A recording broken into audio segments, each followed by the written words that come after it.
Praise the lord, Chris બોલ અભય તથા બહેનો, દિવ્ય દયા સંદેશમાં તમારું સ્વાગત છે. સપ્ટેમ્બર 2 તારીખ.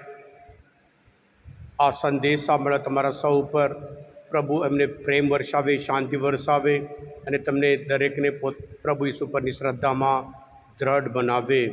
શાસ્ત્રપાઠ સાંભળીએ. તમારા બાઇબલ લઈ લો. લૂકનો ગ્રંથ 4થો અધ્યાય 16થી 30મી કલમ સુધી.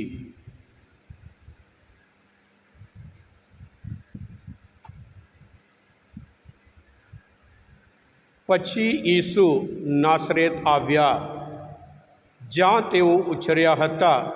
પોતાના નિયમ મુજબ વિશ્રામવારને દિવસે તેઓ સભાગૃહમાં ગયા વાંચવા ઊભા થયા. પૈગંબર એશિયાનું ઓળિયું તેમના હાથમાં આપવામાં આવ્યું. તેમણે ઓળિયું ઉગાડ્યું અને નીચેના વચનોવાળી જગ્યા શોધી કાઢી. મારામાં પ્રભુનો આત્મા ઉતરી આવ્યો છે, કારણ તેણે મારો અભિષેક કર્યો છે. તેણે મને એટલા માટે મોકલ્યો છે કે હું દિનજનોને શુભ સંદેશ સંભળાવું, બંદીવાનોને મુક્તિદાન, અંધજનોને દૃષ્ટિદાન જાહેર કરું, દલિતોને મુક્ત કરું, તેમજ પ્રભુની કૃપાના વર્ષની ઘોષણા કરું.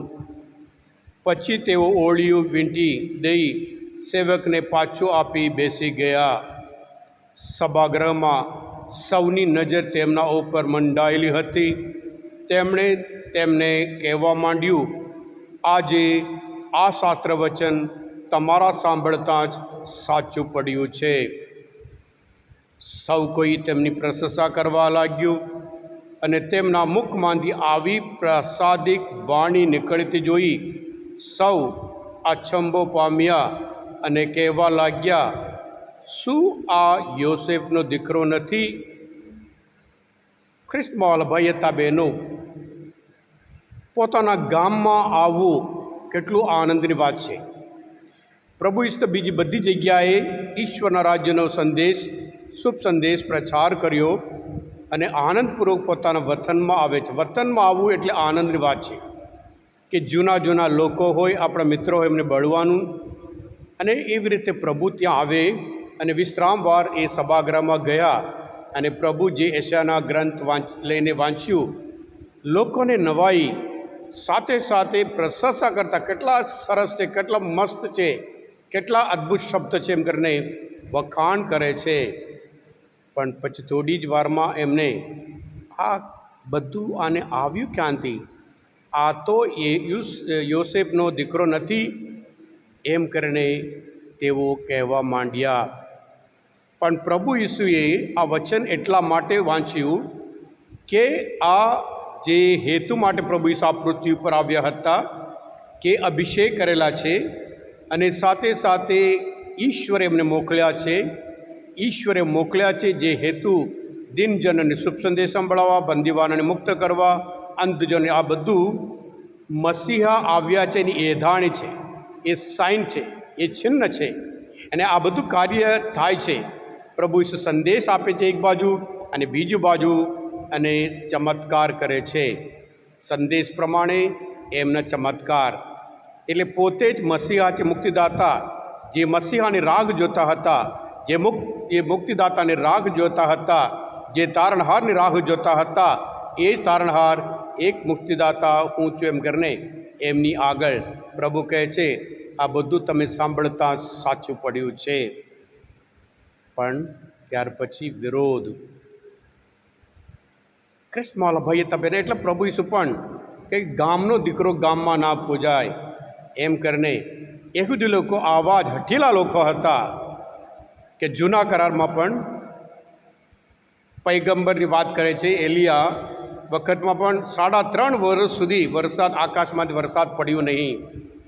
પણ એલિયા કોઈ યહૂદી વિધવાઓ પાસે, યહૂદી કુટુંબ પાસે, યહૂદી ધર્મજનો પાસે ગયા નહીં, પણ બિન યહૂદી પાસે ગયા, એમને ખાવાનું આપ્યું. અને ત્યાં એક અદ્ભુત ચમત્કાર, જ્યાં સુધી એ વિધવા જીવતી હતી અને દીકરા સાથે, એ આટા, એ લોટ ખૂટ્યું નહીં અને એ તેલ ખૂટ્યું જ નહીં. અને એવી રીતે પૈગંબર એલિશા પણ ત્યાં ઘણા બધા કોડિયા માણસ હતા ઇઝરાયલ દેશમાં, પણ એલિસા જે સિરિયા દેશના નામાન હતો, સેનાધિપતિ હતો, કમાન્ડર હતો, એને સાજા કરે છે. અને એ ત્યાં જઈને એટલો ખુશ થઈ ગયો કે ઇઝરાયલના દેવ સાચો દેવ છે એમ કરીને ઇઝરાયલની માટી લઈ પોતાના દેશમાં જઈને ત્યાં ઇઝરાયલના દેવ યહોવા દેવ માટે ત્યાં મંદિર બનાવે છે. જ્યારે પ્રભુ ઈસુ આ બધી વાત કરી, માત્ર તમે નહીં તમારા વડવાઓ પણ એમ હતા, એટલે એ લોકોનો ગુસ્સો ક્રોધથી સળગી ઉઠ્યા એમ કહેવામાં આવે છે. અને પ્રભુ ઈસુને પહાડ ઉપરથી ગભરાવી પાડવા માટે, મારી નાખવા માટે, જ્યારે સત્ય બોલે, જે હકીકત છે કે પૈગંબર એલિયાએ જે શું કર્યું, પૈગંબર એલિસાએ શું કર્યું, સત્ય બોલ્યા, એને ગમ્યું નહીં, સ્વીકાર કરી શક્યો નહીં. ગુસ્સો એટલા માટે એમને મારી નાખવા માટે. હા કૃષ્ણવાલા ભાઈએ તબેનો પ્રભુ ઈસુ ત્યાંથી નીકળી જાય છે. સત્ય જોયા, ચમત્કારો જોયા, સંદેશ સાંભળ્યા, છતાં પણ શાસ્ત્ર જાણે છે જ્યારે મસીહ આવશે બધું કરશે, આંધળાઓને દેખતા કરશે, લંગડાઓને ચાલતા કરશે, મરેલાઓને જીવતા કરશે, એ બધું શાસ્ત્ર જાણતા હતા અને સત્ય ઘટના બધું જુએ છે. છતાં પ્રભુ ઈસુ પર વિશ્વાસ રાખવા તૈયાર નથી અને પ્રભુ ઈસુ માત્ર ને માત્ર વિશ્વાસની અપેક્ષા રાખે છે.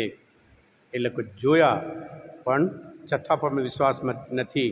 એટલે પ્રભુ ઈસુ પોતે કહે છે, જે લોકો જોયા નથી છતાં પણ વિશ્વાસ રાખે છે તેઓ ખરા ધન્ય છે. ખ્રિસ્તમાં ભાઈ હતા બહેનો, આપણે બધા એ જ ઈસુ પર વિશ્વાસ રાખીએ. આપણો વિશ્વાસ, આપણી શ્રદ્ધા શાના લીધે છે? ખ્રિસ્તી કુટુંબમાં જન્મ થયા એના લીધે, કે ખ્રિસ્ત સ્કૂલમાં ભણેલા એના લીધે, કે આપણને પૂરી ખાતરી આ જ મસીહા છે, કે પવિત્ર આત્મા આપણને પ્રગટ કર્યું છે એના લીધે? મનન ચિંતન કરીએ. મસીહા, મુક્તિદાતા, તારણહાર પ્રભુ ઈસુ ખ્રિસ્ત છે. પ્રભુ ઈસુ પોતે કહે છે, હું જે છું તે છું. જેવી રીતે મોશેને કહ્યું હતું અને એવી જ રીતે એમના કાર્ય દ્વારા, જીવન દ્વારા એ આપણને પણ કહે છે. હા કૃષ્ણવાલા ભાઈ હતા બહેનો, આ મનન ચિંતન, આ બાઇબલ સ્ટડી તમને ગમ્યું હોય, શાસ્ત્ર પર સમજવા માટે, પ્રભુ ઈસુ સારી રીતે ઓળખવા માટે તમે પોતે દિવ્યદાનો સંદેશ સબસ્ક્રાઈબ કરજો અને બીજા માટે પણ ફોરવર્ડ કરજો. કારણ તમે બધા આશીર્વાદ છો, તમે બધા અભિષિક્ત છો. પ્રભુ ઈસુ, હું તમારામાં વિશ્વાસ રાખું છું. બોલો દિવ્ય દયાનો જય.